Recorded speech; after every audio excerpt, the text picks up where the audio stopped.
વાહ વાહ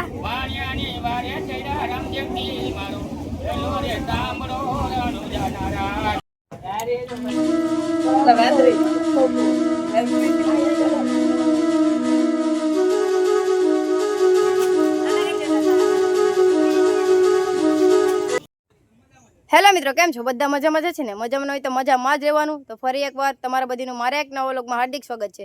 તો આજે આપણે જઈ રહ્યા છે જુનાગઢ. તો વ્લોગમાં કન્ટિન્યુ બનાવી રહેજો. અમે હવે નીકળી ગયા છે. ભાઈને હું ગાડી લઈને કેમ કે ગાડી ઉનામાં મૂકી દેવું, મામાની ઘરે ગાડી મૂકી દેવું. જો મિત્રો હાર્દિકભાઈ જો કેમેરો લઈ આવ્યા છે, કાંઈક સેટિંગ કરે છે. મારો ફોટો પાડે છે, અહીંયા ઊભી જઈએ આપણે. ગાઈસ થોડુંક મોબાઈલમાં કામ કરાવવાનું હતું, કરાવી લીધું. કેમ કે આપણા મોબાઈલમાં છે ને ગ્લાસ નાખ્યો હતો, ઉછળી ગયો, 5 માં ઉછળી ગયો. તો કાંઈ નહીં, માથે પેપર નખાવી દીધું. હવે જઈએ છે. તો અત્યારે ઉનામાં છે મિત્રો. બાઇક છે ને મારા નાનીને ત્યાં મૂકી દીધી છે ને મેં હાલતા હાલતા હવે રેલવે સ્ટેશને પૂગી ગયા છે. આ પાછળનો ભાગ છે રેલવે સ્ટેશન. ઉના પૂગી ગયા છે. સાગરભાઈ ટિકિટ લેવા ઊભા છે અહીંયા. આપણે ફાઇનલી રેલવે સ્ટેશને પૂગી ગયા છે. જો બધા હાર્દિકભાઈ ને સાગરભાઈ બેઠા છે.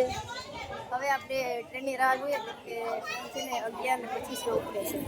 ત્યાં છે દેલવાડાથી થઈને આવશે. ટ્રેન આવવાની તૈયારી છે.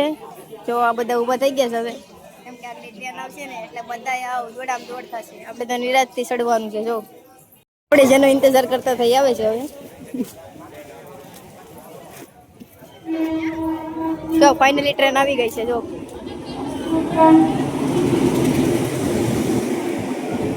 મિત્રો ફાઇનલી ટ્રેન ઉપડી ગઈ છે. જો નજારા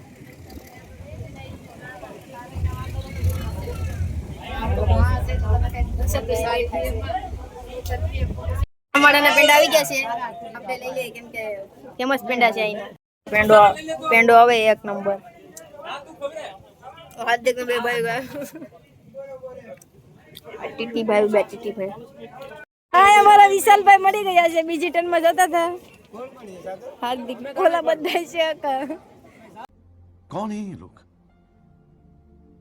कहां से आते हैं મિત્રો રસ્તામાં ટ્રેન રોકી હતી તો વિશાલભાઈ ખબર નહીં ઉજ્જૈન થી ઘરે આવતા હે. ઓલી સાઈડ છે ને આપણે નીચે ઉતર્યા કેમ કે ભાઈ હોય એટલે મળવા તો જવું જ પડે ને.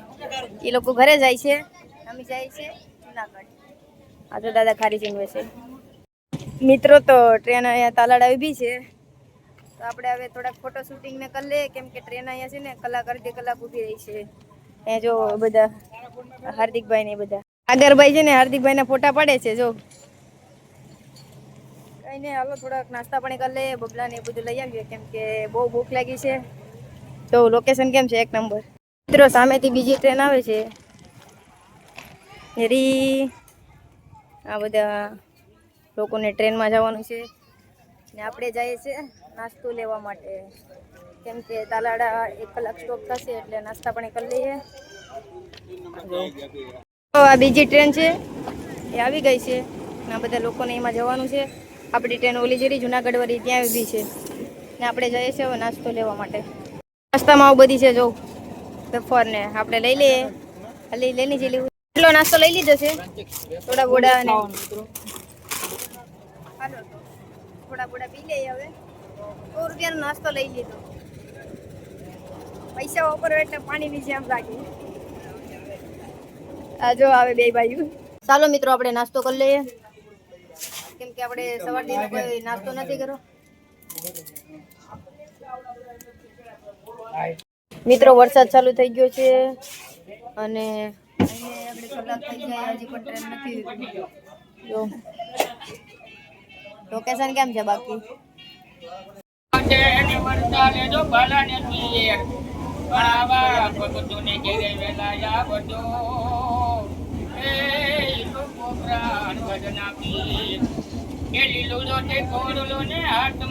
વાહ વાહ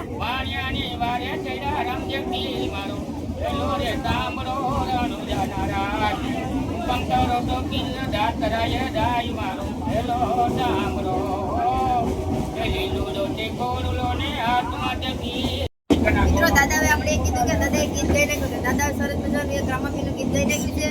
કઈ નહીં, દાદા માટે એક લાઈક કરતા જશે, મારા માટે નહીં પણ દાદા માટે કરતા જશે કેમ કે દાદાને બે આંખું નથી. છતાં પણ એ સરસ મજાનું ગીત ગાય છે.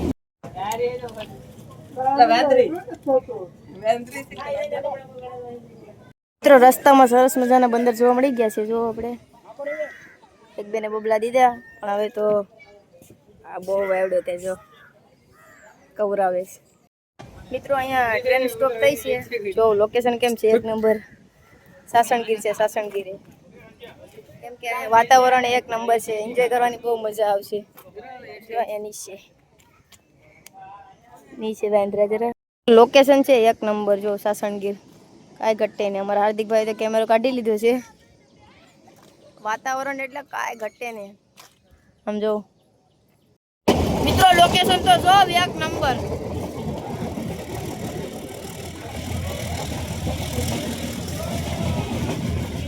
એટલે આમાં ઉતે ચાલુ હતું એટલે ટાટા કઈ દે ટાટા. બસ બસ ને મિત્રો, ચાલો આપણે નાસ્તો કરી લઈએ, કેમ કે વાગી ગયા છે 5 ને આપણે અત્યારે પહોંચ્યા છે વિસાવદર. તો ચાલો ચાય પીને કે લીએ. મિત્રો ફાઇનલી હવે જુનાગઢ પહોંચી ગયા છે. વરસાદ પણ ચાલુ છે અહીંયા. આ જો જુનાગઢનો બોર્ડ. જુનાગઢમાં બહુ પાણી છે. જો અહીંયા જુનાગઢનો નજારો ક્યાંક અલગ જ જોવા મળે. જો પાણી ને આ રેલવે સ્ટેશન છે. બાપા બાપા પૂછે જલ્દી જો કેમ છે બાકી. જો રિક્ષા બંધવી લીધી છે આપણે. મિત્રો નજારો તો જો સ્વર્ગ જેવો નજારો છે. જો દામોદર કુંડ આવી ગયું છે. જો જુનાગઢમાં પાણી બહુ ભરેલા છે. જો જુનાગઢમાં બહુ ભારે વરસાદ છે. આ જો દામોદર કુંડ. મિત્રો ફાઇનલી ગીરનારનો ગેટ આવી ગયો છે. જો આપણે અંદર પ્રવેશીએ ઘડી મહાદેવના દર્શન કરવા આવે આપણે જઈએ.